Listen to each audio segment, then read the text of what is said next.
আসসালামু আলাইকুম। আশা করি সবাই ভালো আছেন। আজকের ভিডিওতে দেখবো এনজিরক্স কি, এনজিরক্স এর ব্যবহার।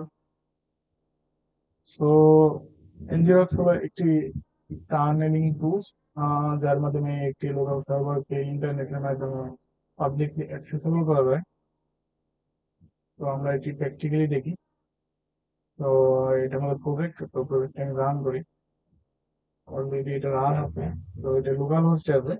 তো আমরা যদি চাই যে এই প্রজেক্টটি পাবলিকলি কেউ দেখতে পারবে বা এই ওয়েবসাইট পাবলিকলি কেউ অ্যাক্সেস করতে পারবে, তো এর জন্য আমাদের এনজিরক্স টুলটি ইউজ করতে হবে। তো এনজিরক্স টুলের কিছু ব্যবহার করার জন্য কিছু স্টেপ আছে, চলুন আমরা দেখি। তো ফার্স্টে আমাদের এনজিরক্স ওয়েবসাইটে চলে যেতে হবে। তো দেখি, এখানে লগ ইন করতে হবে। আমার এখানে লগ ইন অলরেডি অ্যাকাউন্ট আছে, এই জন্য লগ ইন সরাসরি লগ ইন করে হয়েছে। আপনাদের যাদের অ্যাকাউন্ট নেই তারা অ্যাকাউন্ট ক্রিয়েট করবেন, দেন লগ ইন করবেন। তো আমরা যদি সেটআপ এন্ড ইনস্টলেশনে চলে যাই তাহলে দেখতে পাবো স্টেপ গুলো। তো ফার্স্টে আমাদের এনজিরকের এজেন্টটি ইনস্টল করতে হবে। তো যেমন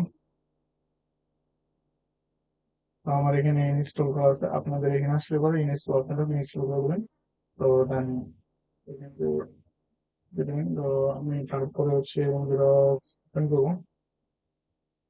তো এখানে যাওয়ার পরে আমাদের এরকম ইন্টারফেস আসবে। তো তারপরে আমাদের টার্মিনালে লিখতে হবে, অথেন্টিকেশন করতে হবে অ্যাকচুয়ালি, দিবে অথেন্টিকেশন। তো আমরা টার্মিনালে চলে যাবো। এখানে তো এখানে বলছি টোকেন, আমরা টোকেনটি অথেন্টিকেশন টোকেনটি এখান থেকে পেয়ে যাবো। দেন রান দেবো। দেন একটি টার্মিনাল যাবো।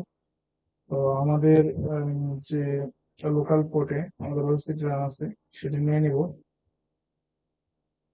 এম এনজি রক এইচটিটিপি, দেন যে পোর্টে আমি কপি করে নিয়েছি বা যেখানে আমার লোকালি প্রজেক্টটি রান আছে, আমি এটা করবো।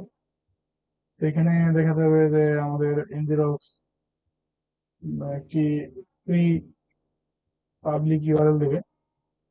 তো আমি যদি এখানে কপি করে পেস্ট করে দেখতে পাবো সাইটস। তো এরকম আমরা এখন এই পাবলিক ইউআরএল এর মাধ্যমে আমাদের যে প্রজেক্টটি রান আছে লোকাল আছে সেটা আমরা দেখতে পাবো।